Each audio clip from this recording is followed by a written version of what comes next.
अस्सलामुअलैकुम स्टूडेंट्स। आज हमारा जो टॉपिक है वो है सेंट्रियोल्स। ठीक है, पीछे हमने सारे ऑर्गेनेलिज जो हैं वन बाय वन स्टडी कर लिए हैं।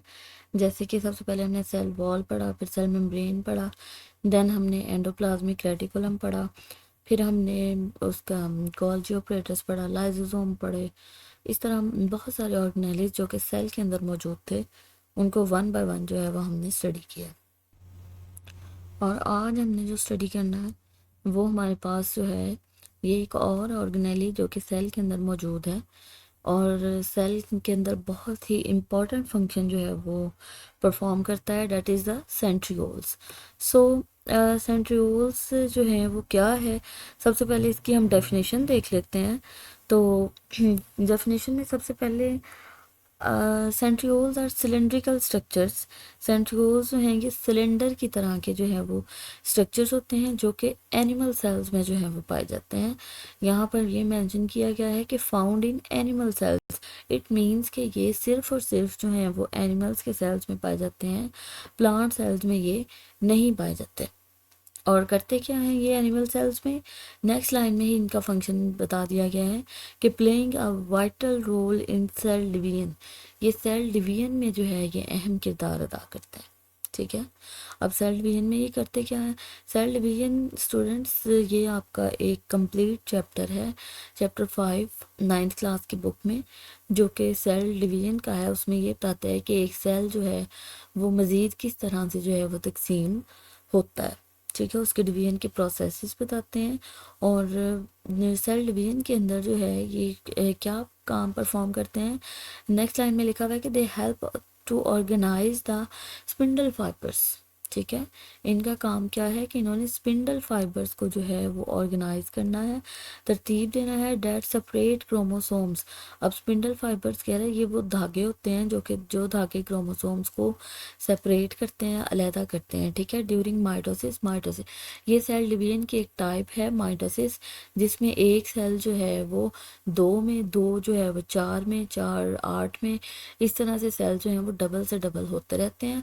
और जब सेल डबल होते हैं तो उनके अंदर जो क्रोमोसोम्स होते हैं, यानी कि जो विरासती मादा होता है, वो भी जो है वो डिवाइड होता है। ठीक है, तो क्रोमोसोम्स टूटते हैं और जब वो टूटते हैं, अलहदा होते हैं, तो उनको कौन अलहदा करता है, उनको स्पिंडल फाइबर्स जो हैं वो अलहदा करते हैं। Each cell typically contains a pair of centrioles located near the nucleus। ठीक है, ये इनकी लोकेशन यहाँ पर बता दी कि सेंट्रियोल्स जो हैं वो कहाँ पर मौजूद होते हैं, ये बिल्कुल न्यूक्लियस के नज़दीक मौजूद होते हैं। यहाँ पर मैं आपको जो है वो दिखा देती हूँ कि यहाँ पर ये इसकी डायग्राम मैंने ऐड की है। ये सेल के अंदर जो है ये न्यूक्लियस है। ठीक है, और न्यूक्लियस के बिल्कुल करीब ये दो सेंट्रियोल्स जो हैं वो इकट्ठे पड़े हुए होते हैं। लेकिन जब सेल डिवाइड होता है तो ये दोनों सेंट्रियोल्स जो हैं वो अलहदा हो जाते हैं, एक सेल की इस साइड पे चला जाता है और एक जो है वो इस साइड पे। ठीक है, और यहाँ से फिर जो है वो धागे बनते हैं, स्पिंडल फाइबर्स बनते हैं, और स्पिंडल फाइबर्स जो हैं वो क्रोमोसोम्स को अपनी तरफ खींच के अलहदा कर देते हैं। वो एक पूरा प्रोसेस है जो कि नेक्स्ट चैप्टर में आप देखेंगे। ठीक है, तो बेसिकली ये जो स्ट्रक्चर है ये सेंट्रियोल्स हैं। ठीक है, दोनों यहाँ पर जो उसने बड़े कर कर हमें दिखा दिए, और इनका स्ट्रक्चर किस तरह से है ये हमने देखना है। नीचे ही मैंने लिख दिया कि स्ट्रक्चर ऑफ सेंट्रियोल्स ये किस तरह का है। Each centriole is compose of 9 triplets of microtubules. ठीक है, ये माइक्रोट्यूब्यूल का जो है वो बना हुआ होता है, और माइक्रोट्यूब्यूल 9 ट्रिपलेट्स मीन यानी कि 9 इसके जो हैं वो पार्ट्स हैं, और 9 के 9 हिस्से जो हैं वो ट्रिपलेट्स की फॉर्म में, ट्रिपलेट्स यानी कि तीन तीन नालियों की शक्ल में जो है ये देखें, ये तीन नालियाँ मिलके जो है वो एक सेट बना रही हैं, एक ट्रिपलेट, ये दूसरा ट्रिपलेट, ये तीसरा ट्रिपलेट, चौथा, पांचवा, छठा, सातवां, आठवां, और ये नौ नौ ट्रिपलेट जो है ये बनाती हैं। ठीक है, यानी कि तीन तीन का जो है ना एक सेट है। ठीक है, उसको हम ट्रिपलेट कहते हैं। ठीक हो गया जी। और ये इनको जो है वो हम कलेक्टिवली जो है वो कह देते हैं, कलेक्टिवली यानी कि ये दोनों जो सेंट्रियोल्स हैं उनको इकट्ठा करके हम एक नाम देते हैं जो कि है सेंट्रोसोम। ये देखें, दोनों सेंट्रियोल्स को कलेक्टिवली जो है वो उसने नाम दे दिया, ये हमारे पास है, ये सेंट्रोसोम नाम है इसका। ठीक है, नेक्स्ट हमारे पास है इसके मेन फंक्शंस क्या है सेंट्रियोल्स के। सेंट्रियोल्स के मेन फंक्शन जो है, सबसे मेन फंक्शन जो है वो मैंने आपको अभी बता दिया है कि ये सेल डिवीजन में जो है वो जो स्पिंडल फाइबर्स बनते हैं उसमें जो है ये एक अहम किरदार अदा करता है। ठीक है, इसके अलावा they also assist in forming cilia and flagella.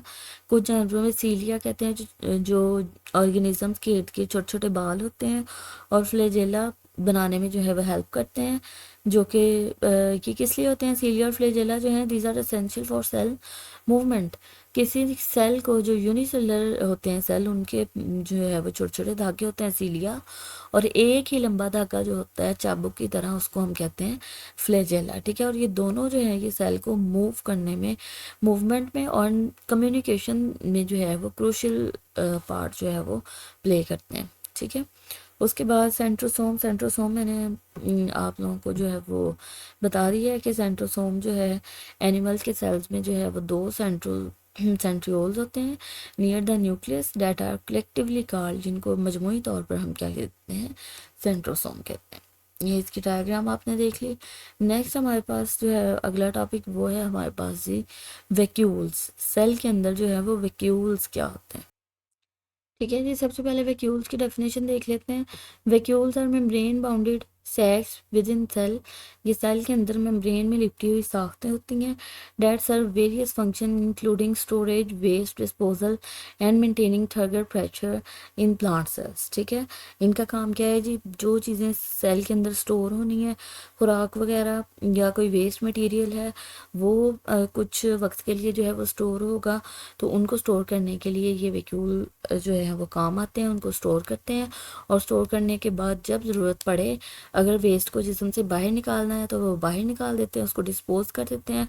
और अगर उनके पास खुराक है तो उसको जो है वो डाइजेस्ट करने के लिए लाइजोसोम के पास, ये हमने लाइजोसोम वाले टॉपिक में ये पढ़ा था कि जो खुराक होती है वो वैक्यूल्स के अंदर स्टोर हो जाती है, और जो एंजाइम्स होते हैं वो लाइजोसोम के अंदर होते हैं जो इसके साथ जुड़ते हैं और खुराक को जो है वो हम हजम करते हैं। और थर्ड इसका जो मेन फंक्शन है वो ये है कि maintaining turgor pressure. Turgor pressure को जो है ये मेंटेन करते हैं प्लांट्स के अंदर। ठीक है, पौधे जब पानी जज़ब करते हैं तो जज़ब करके उनके अंदर एक जो छोटे छोटे वैक्यूल होते हैं, और वो वैक्यूल आपस में जुड़कर एक बड़ा सारा वैक्यूल जो है वो बना देते हैं।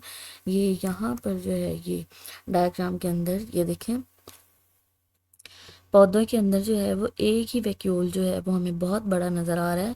इस वैक्यूल ने जो है वो पानी को जज़ब किया हुआ है, ठीक है, एब्जॉर्ब किया हुआ है, और एब्जॉर्ब करने की वजह से ये बहुत ज़्यादा जो है स्वेल हो चुका है।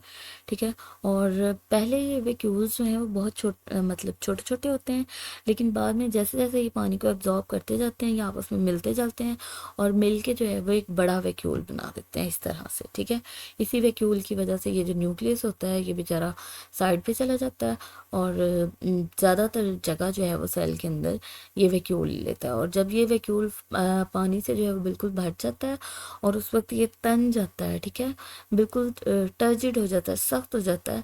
तो जब ये भर जाता है तो सेल भी जो है वो सख्त हो जाता है, तो उसको हम कहते हैं ये इसका टर्गर प्रेशर है। ठीक है, और ये देखें एनिमल के सेल में जो है वो वैक्यूल, एनिमल के सेल में एक नहीं बहुत सारे वैक्यूल्स होते हैं। यहाँ पर उसने आपको जो है वो दो वैक्यूल्स दिखाए हुए हैं, लेकिन इनमें बहुत सारे वैक्यूल्स होते हैं।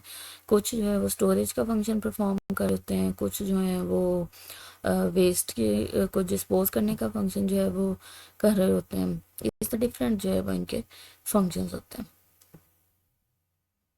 इसके अलावा क्या लास्ट लाइन है जी कि they can contain nutrients, enzymes, nutrients होते हैं, एंजाइम्स होते हैं, और इवन टॉक्सिन्स, ये जहरीले मादे जो हैं वो भी सेल के अंदर।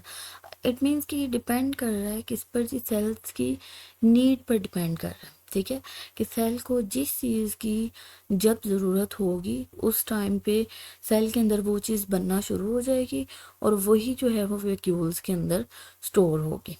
ठीक है, तो ये वैक्यूल्स जो हैं ये भी सेल के अंदर मोस्ट इम्पॉर्टेंट स्ट्रक्चर है। ये इसकी डायग्राम है। ठीक है, फंक्शन क्या है जी वैक्यूल्स का। वैक्यूल्स क्या करते हैं, ये अभी मैंने बता दिया कि ये स्टोरेज का काम करते हैं। इसके अलावा ये रेगुलेशन सपोर्ट करते हैं।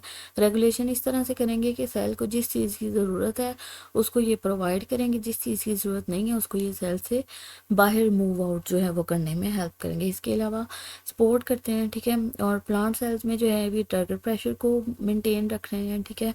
और इसके अलावा एनिमल सेल्स में they are involved in transporting substances within the cell, ठीक है। ये सेल के अंदर या सेल से बाहर जितनी भी चीज़ों को मूव आउट और मूव इन करवाना है, या सेल के अंदर एक चीज़ को एक जगह से दूसरी जगह पहुंचाना है, ट्रांसपोर्ट करवाना है, तो उसके लिए जो है वो वैक्यूल्स एक अहम किरदार जो है वो अदा करते हैं, ठीक है।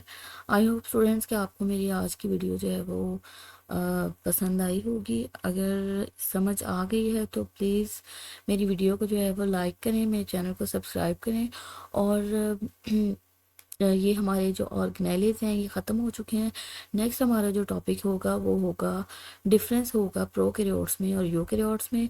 इंशाल्लाह उसको हम नेक्स्ट वीडियो में जो है वो डिस्कस करेंगे, तो हमारे साथ जो है वो जुड़े रहिएगा। Thank you so much.